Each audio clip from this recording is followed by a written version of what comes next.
מחלת הסכרת וגם ההשמנה הן מחלות תלויות במצב הסוציו-אקונומי. 80% מהפרמטרים המשפיעים על המחלות הכרוניות הם פרמטרים סביבתיים, ולצערנו הגורמים הסביבתיים בגליל, בצפון בכלל, הם לא טובים. וכשראינו את הנתונים מסביב, בסוכרת, בהשמנה, היה ברור שצריך לעשות מעשה. ומתוך כך חלמנו את ספירה, שזה יהיה גוף מחקרי ביצועי שמביא למציאות אחרת של בריאות תושבי הגליל. החזון של ספירת הסוכרת בגליל לסגור פערים מבחינת בריאות, להנגיש רפואה ברמה הגבוהה ביותר לאנשים שחיים בפריפריה. הבשורה של הספירה היא בעצם ביצירת דרך לפעולה, שהיא מסתכלת על כל מהלך המחלה. היא עושה את זה דרך רתימת שותפים כדי לייצר שינוי אמיתי ובר קיימא. הספירה זה מסוג הדברים שאומרים איך לא חשבו על זה קודם. כולם עוסקים בסוכרת, כולם עוסקים במניעת סוכרת, אבל היה צריך את הדבק הזה שמחבר את כולם, את הראייה ההוליסטית הזאת. פוזיציה של ספירה שבו היא יכולה לרתום שחקנים שונים, מאפשרת באמת להוציא לפועל פרויקטים שעד היום לא היו אפשריים במדינת ישראל. החיבור הזה בין הרשויות לבין מערכת הבריאות הוא חיבור שלא היה כזה בעבר, והיום זה עובד. הוואקום הגדול ביותר שיש היום בנושא של תושב רשות זה נושא בריאות. אנחנו כרשות אין לנו כלי שיכול לטפל בנושא הבריאות.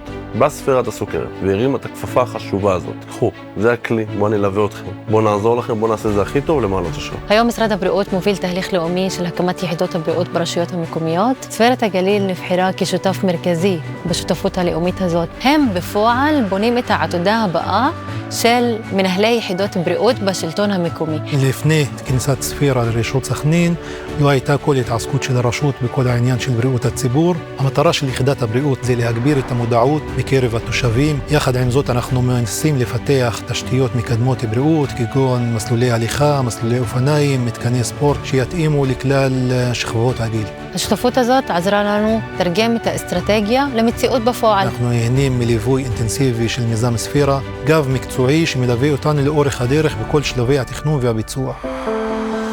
יש לנו כספירה הרבה שיתופי פעולה עם בתי חולים בגליל, בצפון. המטרה זה להעלות את כמויות המחקר, איכות המחקר, ולצורך זה המחקרים הקליניים שאנחנו עושים היום בסכרת ועוד מעט בהשמנת יתר הם חשובים. המחקר שלי במעבדה עוסק בחיידקי מערכת העיכול אצל נשים בהיריון, גם בסיבוכי הריון כמו סוכרת הריון. הקשר שלנו לספירה בעצם התחיל בקול קורא שהם פרסמו, והחלטנו בעצם להקים את המחקר כאן בגליל. ברגע שאישה הובחנה עם סוכרת הריון, הנזק כבר נעשה, ולכן במקום להבחן ולטפל אנחנו רוצים לנבא ולמנוע. המימון של הספירה אפשר לנו להביא את המחקר כאן לאזור ולהתאים את הטיפול ולא רק את יכולת הפרדיקציה לאוכלוסייה הזו. פשוט מאוד להעמיק את הקשר הזה ולהעמיק את המחקרים דרך הביובנק, שזה שיתוף פעולה נפלא עם מדגם הביובנק הלאומי. אנחנו נפנה מאגר של דגימות לצורך מחקרים חדשניים על בסיס האוכלוסיות בצפון.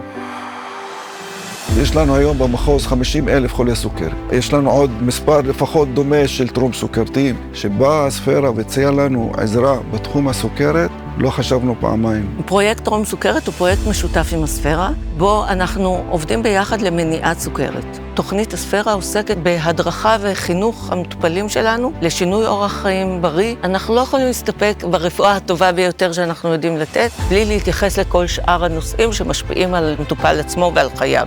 בעקבות שיתוף הפעולה עם מיזם הספירה, הצלחנו להכשיר יותר צוותים מטפלים. הצלחנו להגיע לאלפי מטופלים שהם טרום סוכרתיים. אנחנו כבר רואים את התוצאות שלהם בשטח. אנחנו כבר רואים איזון יותר טוב של תחלואת הסוכרת. בעזרת הספירה אנחנו נצליח ובגדול למנוע את הסיבוכים של הסוכרת. התושבים בצפון פזורים על שטח גיאוגרפי רחב מאוד. לכן הקמנו ניידת, ומי שקשה לו לנסוע לכל מיני מקומות, הניידת הזו מגיעה ליישוב שלו, מכילה את מכלול הבדיקות שחולי הסוכרת צריך לבצע אותם. ספירה גדלה מיום ליום. היום ספירה מובילה במקביל כבר מעל 60 פרויקטים. עברו 3 שנים, וב3 שנים האלה אנחנו ממש הלכנו צעדים מאוד מאוד מהירים לכיוון המטרה שלנו. אני חושב שהתהליך שאנחנו מטמיעים עכשיו כאן בצפת יהיה מודל לחיקוי לכל הרשויות. השלטון המקומי צריך לקחת אחריות על נושא הבריאות של התושבים שלו. שיתופי הפעולה האלה הם פורצי דרך. ספירה לוקחת ומובילה שלם אחד שגדול מסכום חלקיו. למידה מהצלחות, למידה מכישלונות, לצורך שיתוף פעולה, וככה ההצלחה היא הרבה יותר פשוטה, ואנחנו עם הפנים קדימה לעוד ועוד שיתופי פעולה. זו זכות גדולה להוביל פרויקט כזה, ולהרגיש שאתה יוצר שינוי מהותי, שיש לו משמעות עבור חיים של אנשים. אנחנו כספירה, ביחד עם השותפים שלנו, אנחנו עושים משהו שהוא באמת מיוחד, הוא חדשני, ולא רק בצפון, לא רק במדינת ישראל, אבל בעולם כולו. זה לא כתוב באף ספר איך עושים את זה.